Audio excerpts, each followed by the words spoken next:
Dear learners, I am Dr. Sumana Bhattacharya, Department of Commerce and Financial Studies, Atal Bihari Vajpayee Vishwavidyalaya, Bilaspur, Chhattisgarh.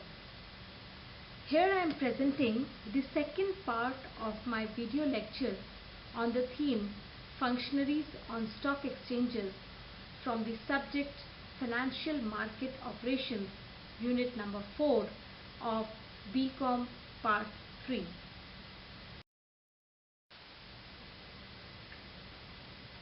In the video lecture Part 1, you have learned about the introduction to stock exchange, its characteristics and functions, which must have given you the basic concept of stock exchange. Then you have also learned about the functionaries or intermediaries on stock exchanges. And then you have learned about the types of brokers, which were 8 in number. Now in this video lecture Part 2, you will learn in detail about the another 2 functionaries or intermediaries on stock exchange, that is sub-brokers and market makers. So let us understand about sub-brokers.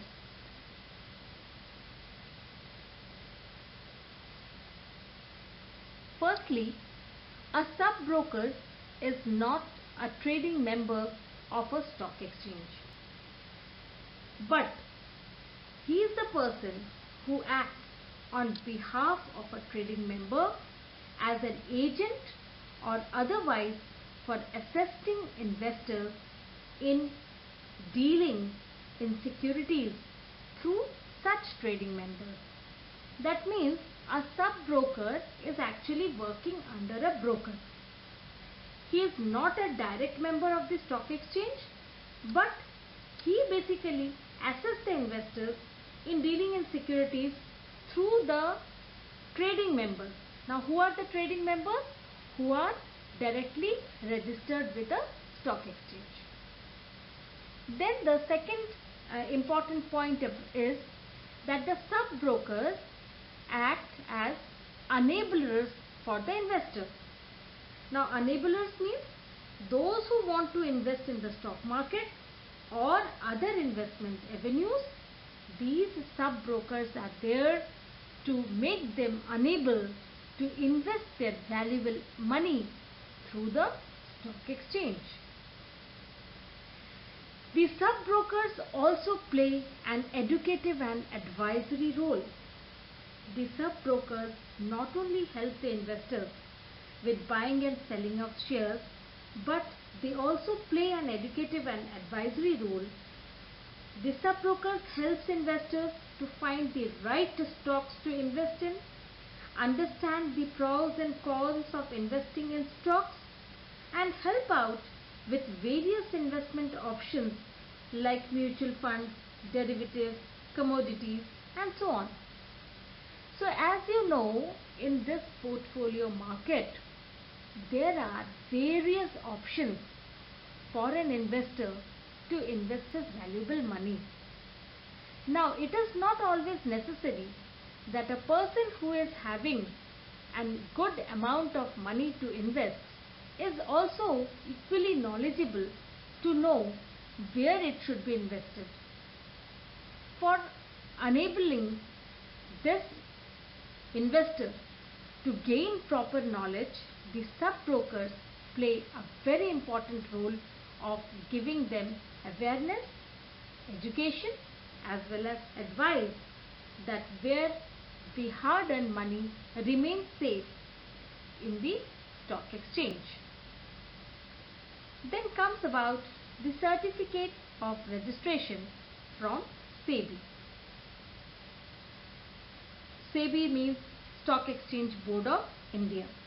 Now, it is very important that all sub-brokers are required to obtain a certificate of registration from SEBI, without which they are not permitted to deal in securities. So, this is the point to be understood, that though the sub-brokers are not the direct members of the stock exchange, but still they require to obtain a registration certificate from SEBI to perform their role as a sub-broker. SEBI has directed that no trading member shall deal with a person who is acting as a sub-broker unless he is registered with SEBI, and it shall be the responsibility of the trading member to ensure that his clients are not acting in the capacity of a sub-broker unless they are registered with SEBI as a sub-broker. So again, it becomes the duty of the broker to take care that none of the person is serving his clients who is not registered with SEBI as a sub-broker. And then again, a very important point is that it is mandatory for the trading members to enter into an agreement with the sub-broker, with all the sub-brokers. The agreement lays down the rights and responsibilities of trading members as well as sub-brokers. So, before investing the money, the investor has to make an agreement which is mandatory between the trading members and the sub-brokers, where the rights and responsibility of the trading members as well as the sub-brokers are mentioned in a structured manner.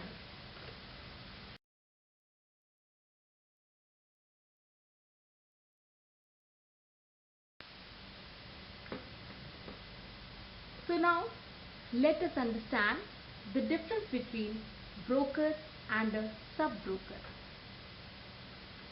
The first point of difference between the broker and sub-broker: a broker or a stockbroker is a registered trading member of stock exchange such as NSE and BSE, whereas a sub-broker is a type of agent that acts between a large broking service and investors or clients, etc.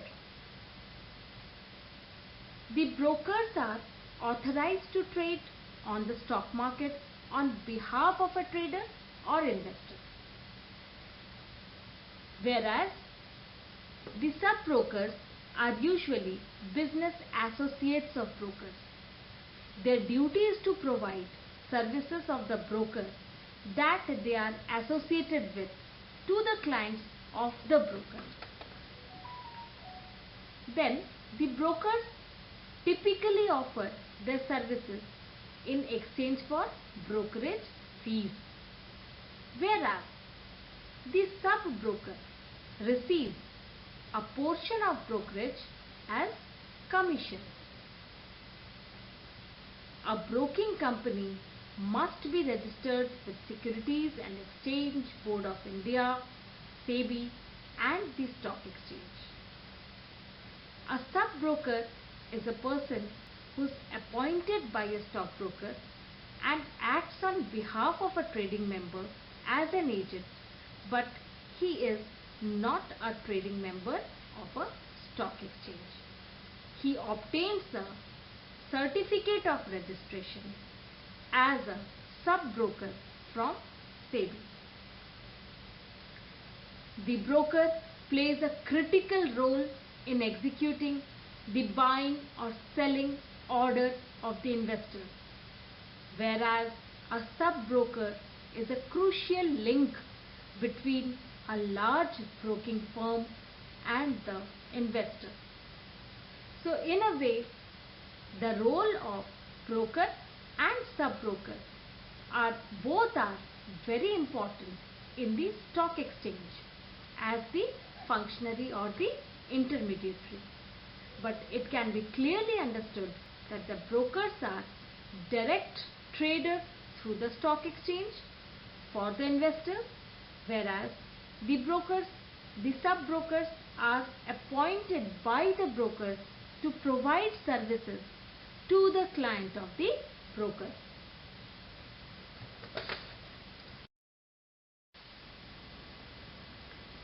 The next important functionary or intermediary of stock exchange are the market makers.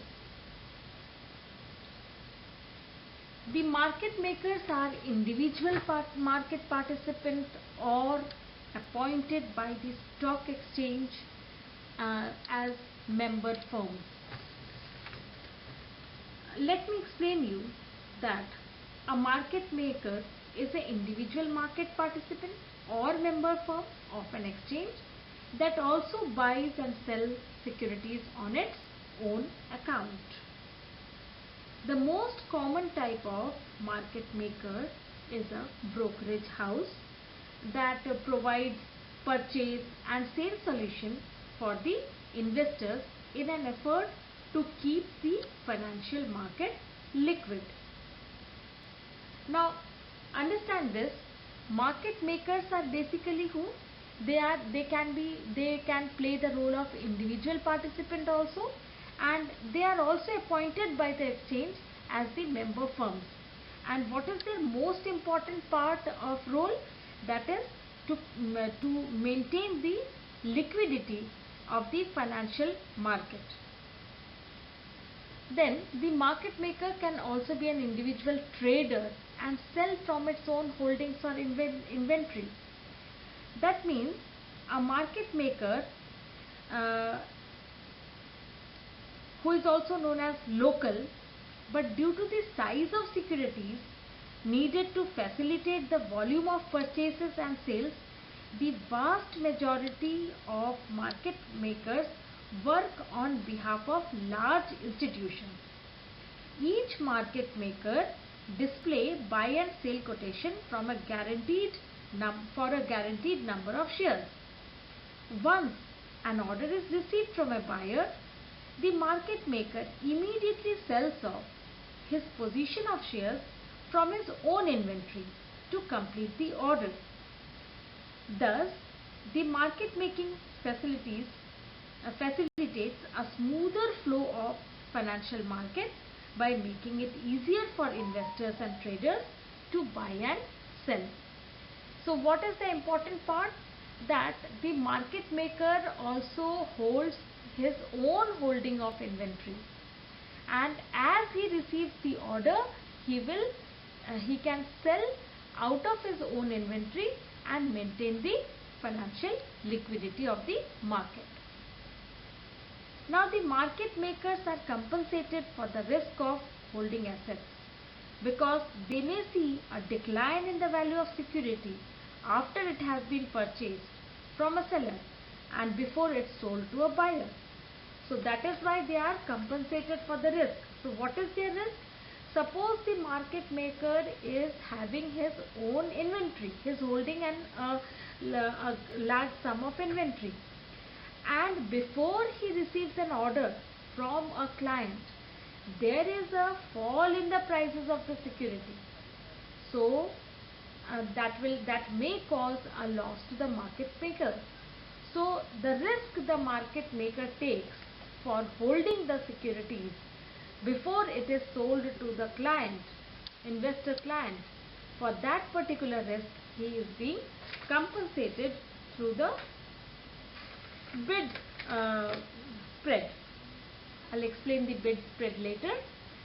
Then the framework of market maker reduces the time required to execute a trade and the cost of transacting in that stock, allowing a large number of shares to be traded.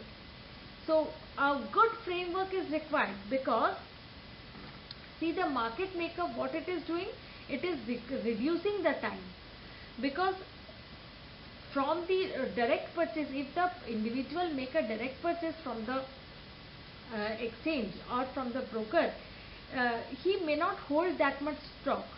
But the market maker, what he is doing, he is holding the inventory himself. So he is able to sell a large amount of a large proportion of the required security.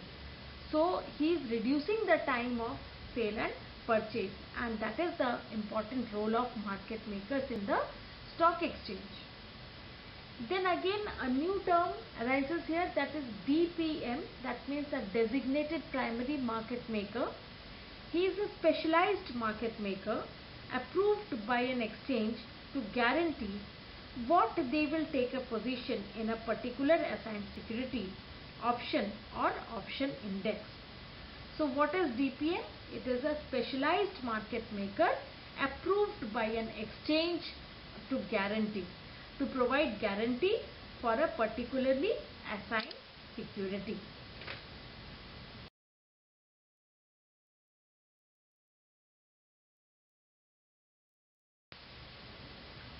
Now let us find out how a market maker makes money. So you will see that the price that the market maker is willing to buy a stock is called the bid price. Okay. So what is the bid price? Bid price is the offer price from the market maker in which he is willing to buy the stock. Okay.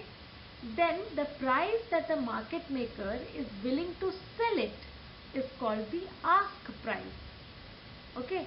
That means whoever client, whoever investor is asking for is ready to purchase that in that price. That means when the market maker is ready to sell the holded stock in a certain price, that selling price is known as ask price.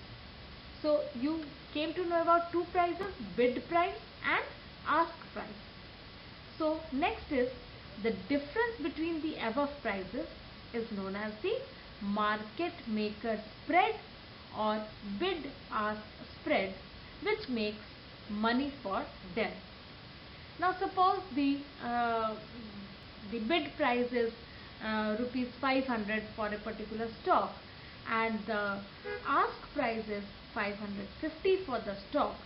So the difference between the bid and ask price is rupees 50 per stock, and that is the earning of the market maker. The market maker also provide finance to the clients of their own firm to maintain the liquidity and earn commission out of it. Now suppose there is the market maker is having a client or an investor, a regular client who lacks few amount for investment in a particular security. So the market maker will finance him and also earn commission out of it. So there are two ways where the market maker earns money. First is through the bid ask spread, and secondly out of the commission for providing financial assistance to the clients of their own firm.